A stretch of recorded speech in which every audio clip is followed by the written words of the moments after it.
We are live. Welcome back, ladies and gentlemen. I am one half of your co-host, Blake Ruffino, and I got the viral video, the man himself, Terrence Cop, a.k.a. TC. Bro, what's happening? I mean, look, last episode, I don't know if we can top it. Well, maybe if Kim Kardashian comes on the show and talks about her first time being in the Superdome, maybe. Or if we are able to get the lady from San Diego with the trench coat. But other than that, I don't know if we're going to do it. We're going to have a good time. T-City, what's up, man? Man, not much. Blake, what you been up to? You see the new Saints apparel, the gear. You know, I love it. The hat, the shirt. I'm looking like I'm about to walk up in the club like I'm Fat Joe. You know, like I'm ready to roll, bro. I'm ready to roll. We're doing good. So let's get into it, TC. Look, everybody joining us, do us a favor by hitting the like and share. Share to your Facebook groups. Don't forget to follow us on Twitter. Believe in Saints Podcast. Go hit that follow, subscribe, believe everything. Go do it for us. If you're listening to us on the audio podcast platform, don't forget to subscribe there as well. TC, we have some things to talk about. Look, football is so near to us. We're about a little bit more than 100 days out, and OTAs started this week. Jameis was there, walked a little bit of a limp, but looked good. Okay. TC, but look, you know how the media is. Look, I guess technically we're in media now. But people are freaking out. Oh my God, where's Michael Thomas? Oh my God, this guy's not here. That guy's not here. Bro, it's voluntary OTAs. I mean, please, is it that big of a deal if you're not at a voluntary OTA? Like, or am I just going crazy? Is it a bigger deal than maybe I even realized? You know what? It's a big deal to the coaching staff because the coaching staff trying to get all their players there to see what they have and to get everything polished up. But the overall scheme of it, it's not a big deal. It's not a big deal because at the end of the day, it's still voluntary, but you still want to be there. So I'm not going to say that it's not important to be there. I'm not going to say that, but it's not as bad as missing training camp. Right. Training camp is a little different because training camp, and as much as we hate training camp, as much as players hate training camp, it is needed. You need to go through that. You need to go through that process of being sore, of being able to get the chemistry with your quarterback or with the team, whatever it is, and just to get back in the rhythm of playing football. So you need training camp. I would be more concerned about somebody missing training camp than I am OTAs. Because when you miss training camp, that's when injuries occur. When you try to get on the field and you ain't been through training camp, that's when injuries start to happen. So it's not a big deal that they're missing OTAs right now. Now, if they start missing training camp, then that's something to worry about. But right now, I wouldn't worry about it. I'm glad to hear you say that. Like, look, you don't want to miss anytime you're a receiver or you're a quarterback and you're running routes, you're throwing, blocking schemes. TC, look, bro, you're in the pads and a helmet. I mean, you're not even in pads. You're in in jersey and helmet. Yep. I get the reps. It ain't the reps though. You know, like it's a glorified walkthrough. Okay. And at least it was always for me. You know, look, the offensive line's not getting a good rep.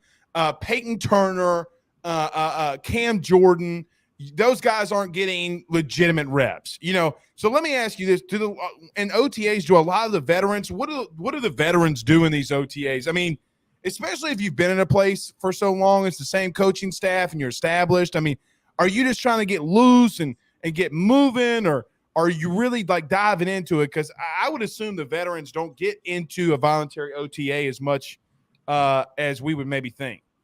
No, honestly, they do. Okay. Look, so if you're there, you putting in work. You putting work in if you're there. You know, so it's not like, you know, the veterans are taking it off or anything like that. No, OTAs, they're working, you know, because it's the time to get back polished. It's the time to just see what you have to get back into the routine of actually being on the field, because all they've been doing lately is just lifting weights and running, conditioning. So you finally get a chance to get out on the football field, doing football moves, going through your plays. They're going through the playbook. So that you're going to do that regardless. You're going to go through that playbook probably about 3 times before the season starts. So when rookie camp start up, the rookie's going to go through that playbook. They're going to go through the playbook. And then once OTAs start up, you're going to go through the playbook again. And then when the mandatory mini camps start, you're going to go through the playbook again. And then when training camps start, you're going to go through the playbook again.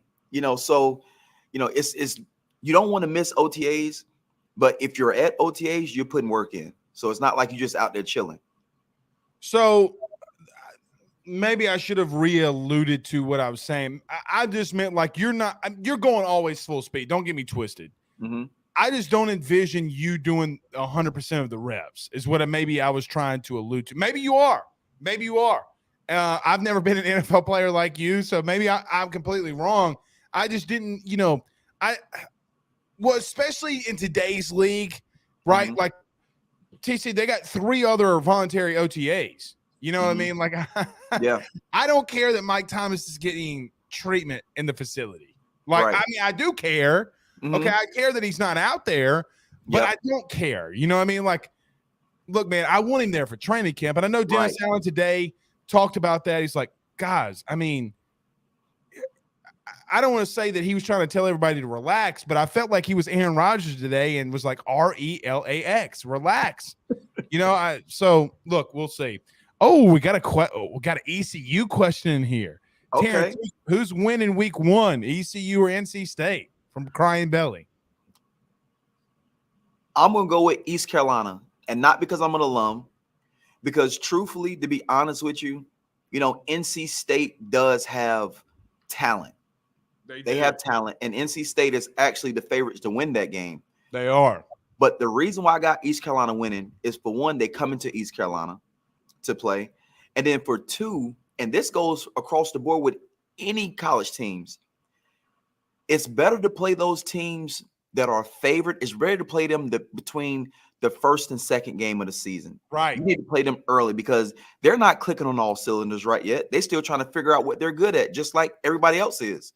So if you're going to play one of the top teams, it's best to play them early before they start figuring it out and hitting on all cylinders. So I love playing good teams the first week of the season because that's when the upsets come.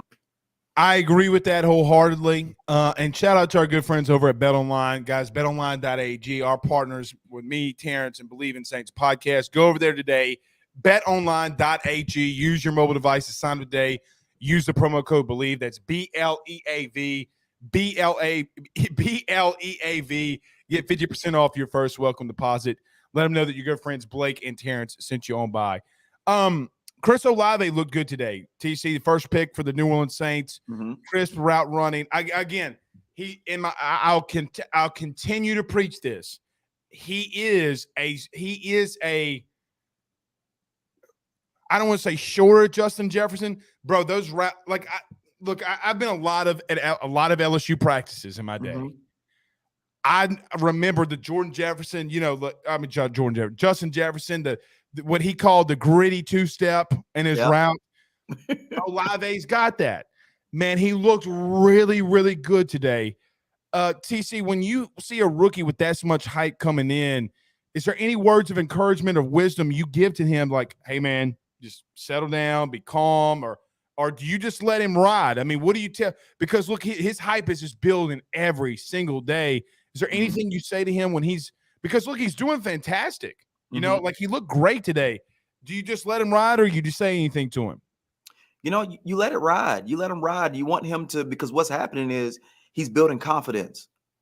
Every time he have a good practice, forget practice, every rep that he have, that's a good rep. All that is building confidence, especially for those rookies.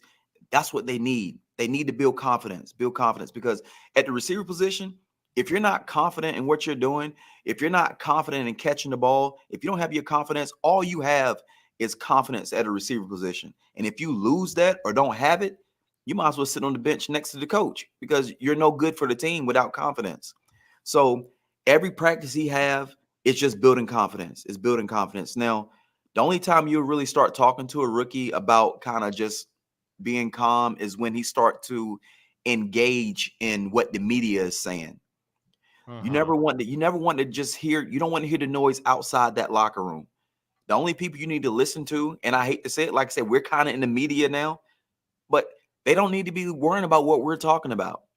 They need to be worrying about exactly what the coach is saying, because that's all that matter is those guys in that locker room, not so much of the outside noise. So you definitely want your rookies not to get caught up in listening to the outside noise about certain things, and just making sure he stay at even keel. If you're going to talk about anything, just make sure you stay even keel. Don't get too high, don't get too low.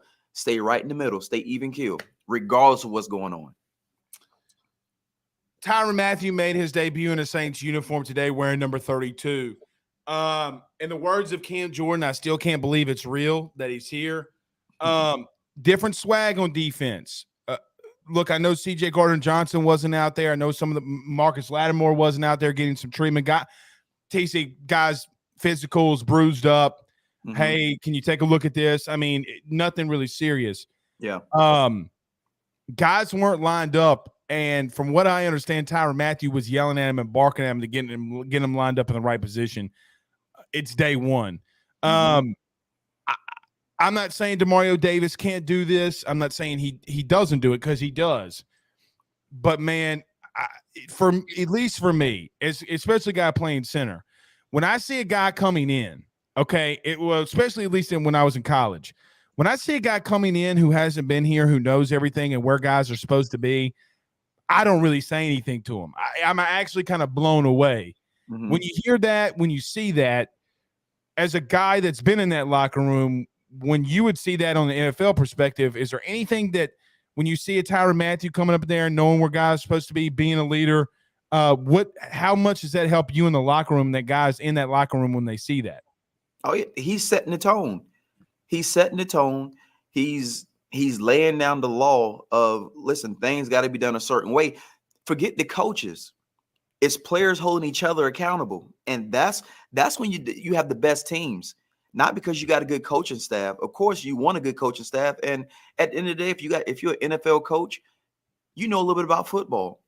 But it's all about the good teams. It's all about the ones that police each other, that hold each other accountable, and are not allow, just because we friends, allow you to get away with certain things on the field. Because at the end of the day, if you do it in practice, it's going to happen in the game. So I love the fact he's coming in, he's knowing exactly what's going on, and he's holding guys accountable. And you respect guys like that. You respect guys. You want to be held accountable, because at the end of the day, if you messing up, somebody need to hold you accountable, because you might need to do the same thing to the next person. But it's not out of anything. It's not out of, oh, I'm trying to be the head guy. It's just out of respect for the game. It's out of respect for the team. It's just out of respect. It's not necessarily he's trying to be big-headed or anything like that, but he understands how to win. And he's been great in the NFL for a long time for a lot of reasons, and his leadership skill is just showing. That's all. Outside of Drew, now look, story time exploded Tuesday, and so I'm going to tease a little bit here. Outside of Drew, who was the best leader that you've ever been around? Not coach, like I'm talking about player. Who's the best leader that you've ever been around? Oh, that's a good one. I know you talked about Keyshawn being a mentor to you. Would he be up there? But who was the biggest? No, he wouldn't be up there with the best leadership. He wouldn't be up there. I would say, especially from a young guy that came in, and I play with a lot of good guys, don't get me wrong, but it's just one guy that just jumps out at me, and it's Eric Berry. Man, I'm telling you, you love you some Eric Berry, man. I dig it. I'm telling you, man, Eric Berry is, to me, he's another guy that, like I said, I feel like he's just one of them leaders. And you'll go into a dogfight with him any day of the week because of his leadership skills. And it's not because of, he's talented or he was a talented player. He respected every aspect of the game. So, quick story about Eric Berry. Eric Berry came into Kansas City as a rookie. He came in first round draft pick. A lot of high expectations. He's a first round draft pick, but he's on special teams killing it. Not only is he on special teams, taking every rep on special teams. Now he wasn't on the punt team, but kickoff team, he was there. Punt return team, he's there. Kickoff team, he's there. You know, so not only is he a starter at safety and an all-pro and an all-star starter at the safety position, but he was taking almost every rep on special teams as well until later on in his career. So, and then he was that guy that was the voice of the defense. He was more of the guy that was, he was the enforcer in that secondary. And when it was in Kansas City, he was the vocal guy.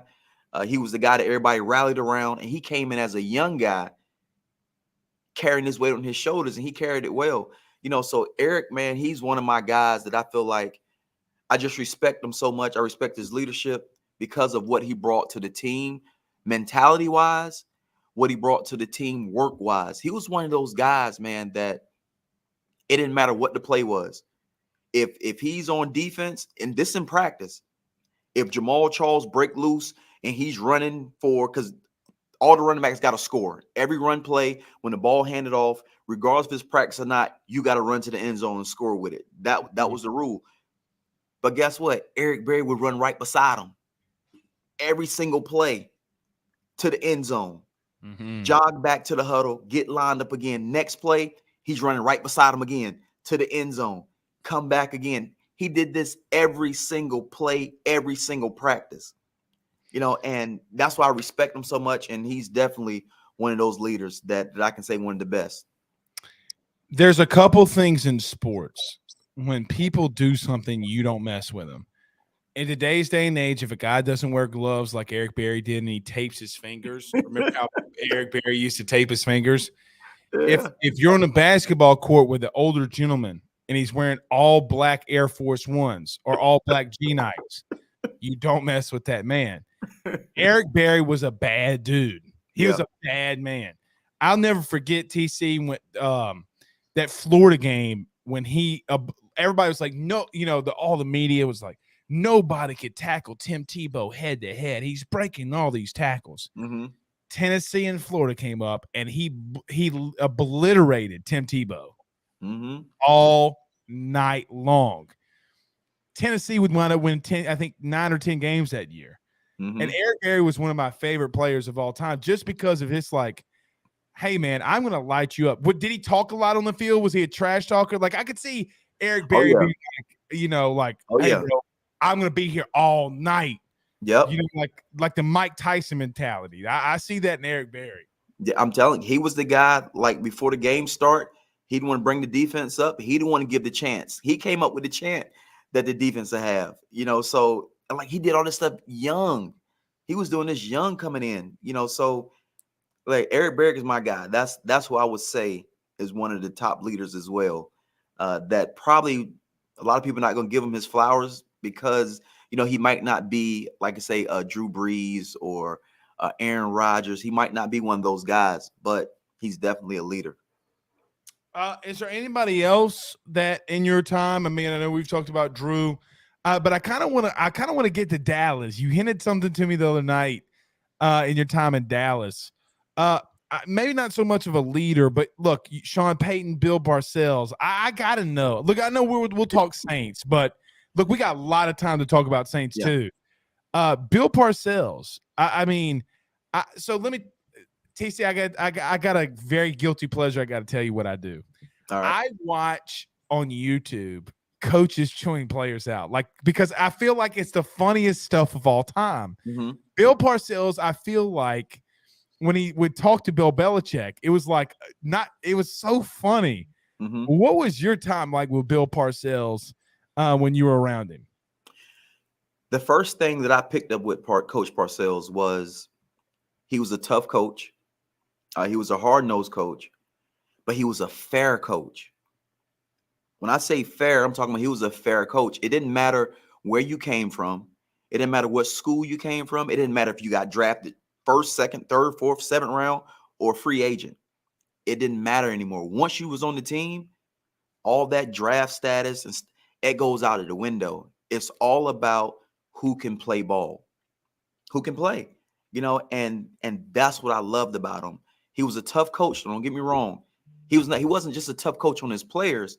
He was a tough coach on his assistant coaches. Right. Mm-hmm. Look, I done seen him slap one of the coaches in the chest in the middle of a game because the coach yelling at the referees. Coach Parcells, I remember that. Yeah, I remember that. He could not stand for his coaches or players to be getting on the referees. That was his job. If he's gonna get on a referee, let him do it, not necessarily the coaches. So if a coach beside him and they're screaming at the referee, nah, keep your mouth closed. He'll handle it. But go ahead. I'm sorry. But I love the fact he was a fair coach. But when you get to the story part of it, it's not a story about Coach Parcells, but it's a story about one of his assistant coaches. All right, we'll get to it. I promise you. We got about 7-10 more minutes. We'll get to it. I promise you. I want to circle back quickly to the Saints. Look, Jameis was there today, and stick with me here. We're talking about Bill Parcells, Sean Payton, obviously Sean Payton and Carmichael being off that tree from Sean Payton, Bill Parcells, and what they want to do offensively. Is there anything that when you see quarterbacks, because look at the lineage of the quarterbacks that have been under the Parcells system, right, of quarterbacks. Is there anything that in this OTA process, look, we've seen Tony Romo, okay, we've seen Drew Brees, we've seen Jameis. TC, I'm telling you, something's different with this kid. Something's different. Is there something that Bill Parcells taught to like Sean Payton that then Sean Payton taught to Pete Carmichael or Dennis Allen to where the quarterback position, these guys start changing and they're different dudes and they're just better quarterbacks? Did you ever, as a wide receiver, did you see how hard they were on them? Like, is there something that goes on there? Because now we're seeing Jameis being a lot more focused and intense. And is there something there that maybe the common fan just wouldn't see that you would see on the practice field? You know what? It's not necessarily. But one thing that always happens is everybody's getting held accountable. So I think with Jameis, I think he's seeing that football can be taken away from him just like that. And that's anybody because of injuries, because of injuries. And I think now he's just coming back with a different mindset. He's not playing behind anybody. He don't have to worry about his job getting taken. So I think he's really coming into his own and have a different mindset. Far as when it came to Coach Parcells, one thing that he wanted from his quarterbacks, he want an all-weather quarterback. And when I say all-weather, I mean it doesn't matter what the weather is. Look, we're still going to call our plays. We're still going to run our offense. It could be raining cats and dogs outside. He need a quarterback that can throw in the rain. It could be snowing outside. He needed a quarterback that can throw in the snow. It didn't matter. He needed a quarterback that was an all-weather quarterback. And I'm quite sure that is exactly what Coach Payton, all the coaches under his lineage are preaching as quarterbacks. He needed an all-weather quarterback that can throw in any conditions. But besides that, I really didn't hear him a lot of things about how, what quarterbacks should be doing besides working their butt off that I saw. Now, if they say anything else in the meeting room, I wasn't there to hear it. So I know the 3 weather conditions. I know at least 3. Okay. You said the 4 weather conditions. Dry. No, not really 4. I was just saying weather conditions. Oh, okay. Period. I was like, yeah. I was like, man, what's the 4th? Is there like something that we didn't know? Like, Nah. I was like, damn, bro, what am I missing? Like, is my grade school education not coming to fruition here? I love it. All right. Look, it's time for story time. We got about 5-7 minutes here. I want to circle back to Bill Parcells. Probably one of the more funnier coaches. I mean, it's probably not funny at the time to people, but TC, if you listen to him when he talked to Bill Belichick or Sean Payton, like, hey, Sean, you think you're fancy with all that razzle-dazzle shit you're pulling, but I want you to run the ball on 3rd and 1. What is your favorite or just best Bill Parcells story? Ah, my goodness. I got a Bill Parcells story, but I can't tell you that one right now. I can't tell Oh you it right now. no! Oh Not right no! now. I look to the fans that's listening. I will get to it. I will tell you a Bill Parcells story, but I can't tell you it right now. Is this But like a episode 100? You know, like we busted out on episode 100 type of deal, or what?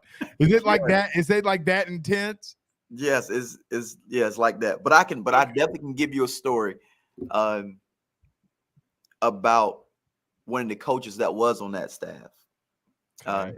And he was one of my favorite coaches. Honestly, he's one of the reasons why I stayed in the league so long. So I got a ton of respect for him. But it's not necessarily a crazy story, but it's just the way he coached. So Todd Haley, everybody knows Todd Haley, I want to Oh say. yeah. Todd Haley is one of the most fiery coaches that you're ever going to meet in your life. And if you don't know who he is, you might not get along with him because of the way he coaches. But luckily for me, when I got into the league, he was my receiver coach, my rookie and my second year in the league. That's all I knew when I got to the league. So he used to dog cuss me every single day in practice. And I'm talking about, when I say dog cuss, I'm talking about uh calling you dumb. Not just Coach Haley, but Mo Carthon. Remember Amari's Oh Carthon? yeah. Oh yeah. They used to dog cuss us. I'm talking about you dumb MFer. Like that type of dog cuss. Like it was bad. It was bad. But one thing he did, but it was so bad. I'm gonna tell you, the dog cussing got so bad on certain days during training camp. Like we have a family weekend where the family can come in, and come to practice and watch practice. Look, I told my family, nah, y'all ain't coming. You got to stay home. I told them to stay home because I didn't want my kids. I didn't want my my girlfriend at the time, my wife now. I didn't want them seeing me getting cussed out in that light, and then have to come home and be the head of the household when I come home. But they knowing what I'm getting when I go to work, So I told them to stay home. But Todd Haley, he's one of those guys, man, that he didn't care. He didn't care. He a dog cuss you, and I appreciate him so much now because what he did, he made me so mentally tough that it didn't matter what anybody said to me.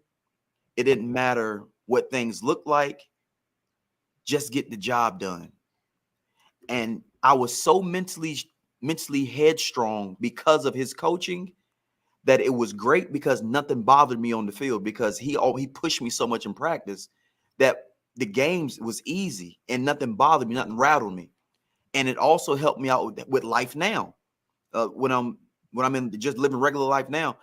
But when I used to come home after the season, when I was in Dallas, I used to be so headstrong because I was getting militant coached, very militant wise when it from Coach Haley, that when I used to get home, I used to tell my wife it was certain things she had to do or couldn't do or something like that. I'm like, nah, listen, I don't want no excuses. Just get it done. No, it was so I had to really decompress and really understand, okay, look, I'm not at work anymore. I'm home. And the reason why I said it like that, because when I first went to Dallas, my family didn't come with me. They stayed back in North Carolina. So Okay. they wasn't there during the season. They'll come to games, but they wasn't living me during the season. So it was when I came home, that's when I was just so locked in that I had to really kind of switch my mindset when it came to that. But it's even with Coach Haley, even when I had him in Kansas City, it at that point when I was younger, it wasn't as funny. It wasn't as funny because getting dog cussed like that. But when I got to Kansas City, he treated me differently because now I'm a veteran in the game. I'm battle hardened. I'm mentally tough now. So he didn't coach me the same way he coached me when I was in Dallas, but he coached some of the players on that team the way he coached me when I was in Dallas. When I tell you, it was so funny. It was so funny watching guys' reaction. And then the sidelines, watching the reaction of this, because them sidelines could be crazy, especially when you got a fiery head coach and he just cussing everybody out, fussing at he's fussing at everybody. I'll tell you a quick story that I don't even know if they want me to tell it, but I'm gonna tell it anyway. Tell it. one of the quarterbacks and one of the receivers. I can't tell you who the quarterback was or the receiver. You figure it out on your own. I let the fans figure it out on their own. But it was a play that went on, and the quarterback threw the ball, and the receiver dropped it, or he ran the wrong route or something like that. And so the quarterback is on the sideline. Not on the sideline. He's in the game waiting for the next play. And he was like, I can't tell you who the quarterback was. Go and punch him in his face. Go hit him in the face. That was one. He was telling him to go punch him in the face. The receiver that dropped the ball ran the wrong route. Go punch him in his face. He was like, I'm not giving you another play until you go punch him in his face. And this is the quarterback telling me this story. The quarterback told me this story. But it was just so funny, the antics. And there's a lot of other antics we can talk about that Todd Haley did on them sidelines or in games or in practice. But truly, Todd Haley is the reason why I played in the league as long. He's the reason why, ultimately, one of the reasons why that I'm able to run my business the way I'm able to run it. My mental toughness on and off the field. So I owe a lot. I talk about Todd Haley a lot when it comes to just joking on about certain things with some of my friends, the different things that I went through dealing with Coach Haley. But he really made me and sculpted me out to be the man that I am today because of his coaching, the tough coaching that he gave me at a young age coming into the league. So when you come into the league like that and that's all you know, that type of coaching, every other type of coaching is cakewalk because you go into it that way. So that's why that was a really quick story about him, but I'm thankful for him. Well, first off, Todd Haley's the head coach of the Tampa Bay Bandits of the XFL. Yep. So we need to try to get Todd Haley on here. We do. Let me ask you this. A couple questions I'm going to ask you and kind of rapid fire, and we'll wrap this up. But okay, do you think that's why him and Big Ben didn't get along because of how he is? And I don't want to say Big Ben is mentally weak because, look, man, everybody's different. You know, like you might be able to only take so much. But do you think that's why him and Big Ben just didn't get along? But it's because of how he is as a coach, or? Well, I don't know their relationship or what went on when he was there, but that could be a reason.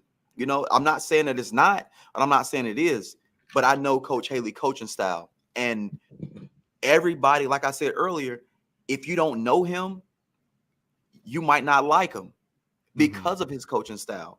But if you actually know him and understand what he's doing, then, you know, you'll live with it.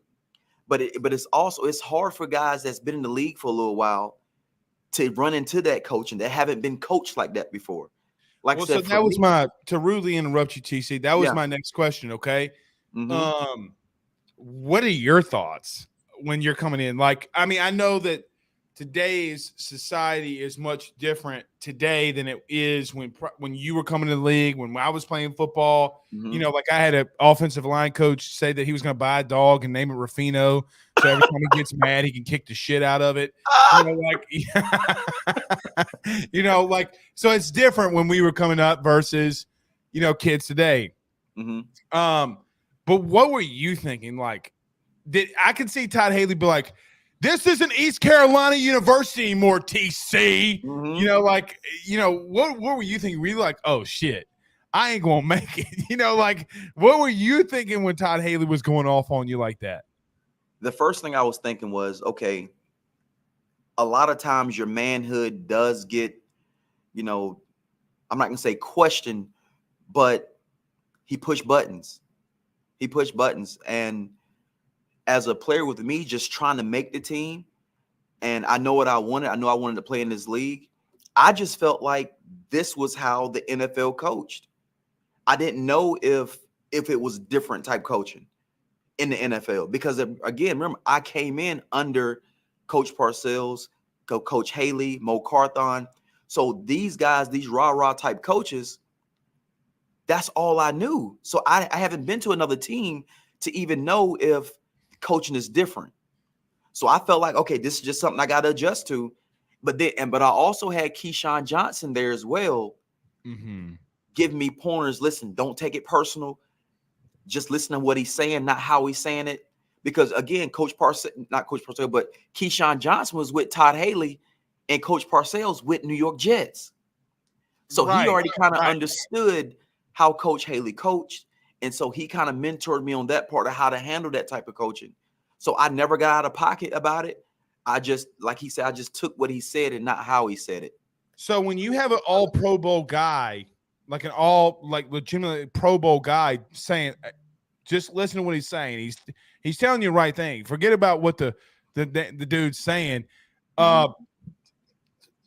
Like I take that as a form of leadership. Yep. You know, like, look, he can't control himself, but what he's saying is right. You know, like when people are yelling and arguing at you, about 99% of what they say is probably true. You know, like you get in that argument. So does that set the tone for like how everybody else views him as a coach? And then let me ask you this.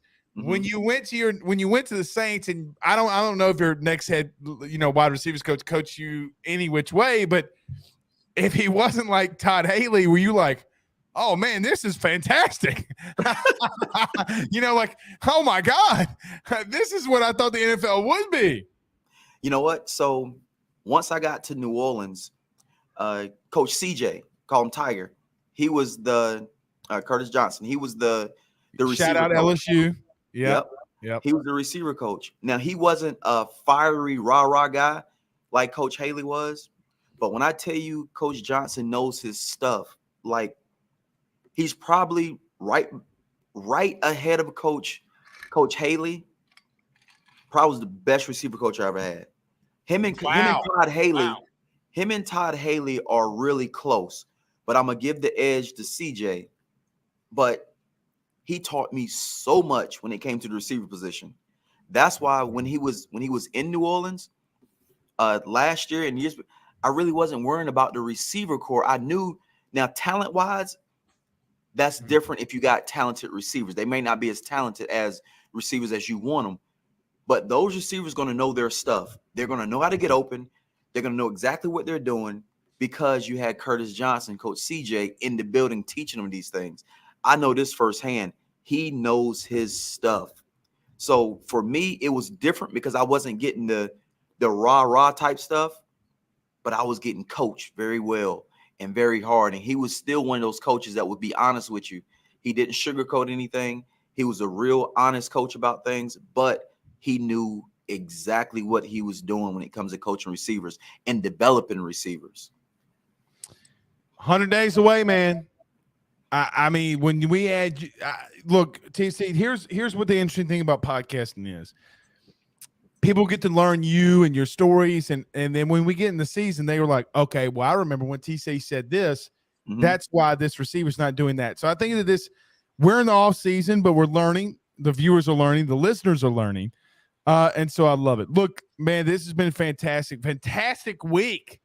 Fantastic week. It has stuff. We'll have a lot going into next week, OTAs and then mini camp start. So, I mean, we're here. We're here, man. So we're finally doing it. All right, guys, we will see y'all next week. Got a lot of stuff to talk about. Y'all be good. We'll see y'all soon. Peace out, Girl Scouts.